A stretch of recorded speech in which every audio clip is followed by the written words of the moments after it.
This presentation explains how depreciation works. I'm going to take a very simple example. We buy an asset for £10,000 and we estimate that its useful life in the business is probably about 4 years.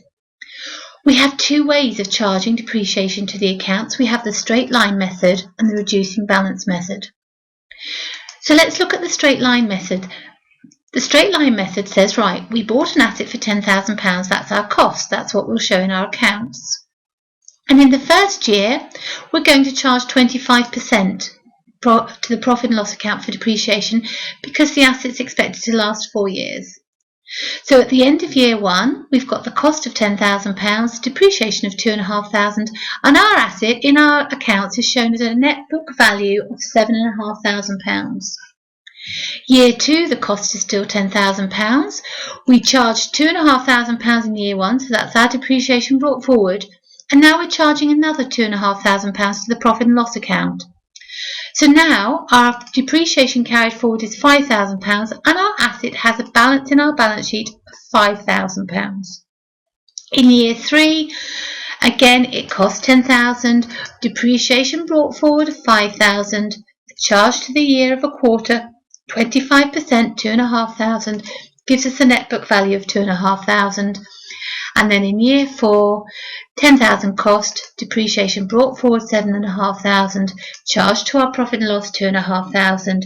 So we now have depreciation of £10,000, net book value of 0. So over those 4 years, we've allocated a quarter of the cost of our asset each year to our profit and loss account. And that way, we're matching the usefulness of that asset to our profit.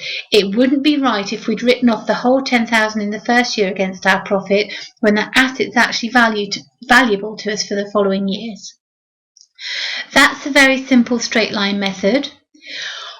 Most accounts actually use the reducing balance method, and I'll explain how that works and then why it's used. So again, we've got our asset that costs £10,000.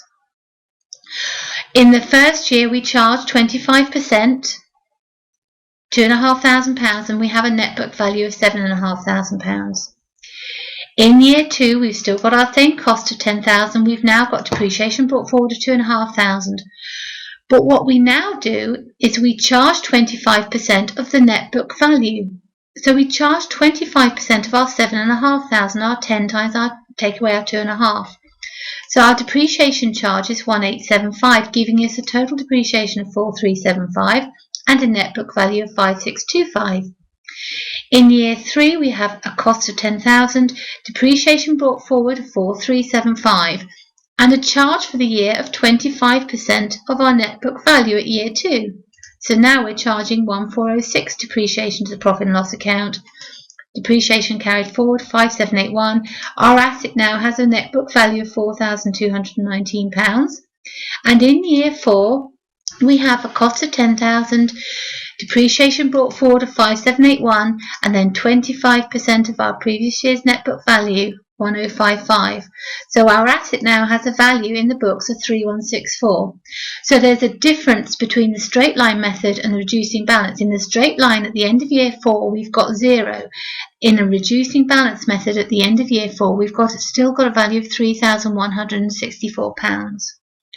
And the reason why reducing balance is very often used in accounting is because actually that asset that we pay £10,000 for won't only last for 10 years. In reality, it will probably, 4 years rather, in reality it will probably last for a lot longer than 4 years. It won't just last for 4 years, it will last for a lot longer than 4 years. So actually the reducing balance is probably spreading the cost of that asset more fairly over its useful life. It's probably more productive in the first year and becomes less productive as the years go by. And accounts are able to deal with the fact that if in year 4 it's worth nothing by the fact, well, okay, we'll write it off. So in year 4, if that asset suddenly breaks, it's no longer any use to us, we would then write that value, that £3,000 off to the profit and loss. So we'd be in the same situation here.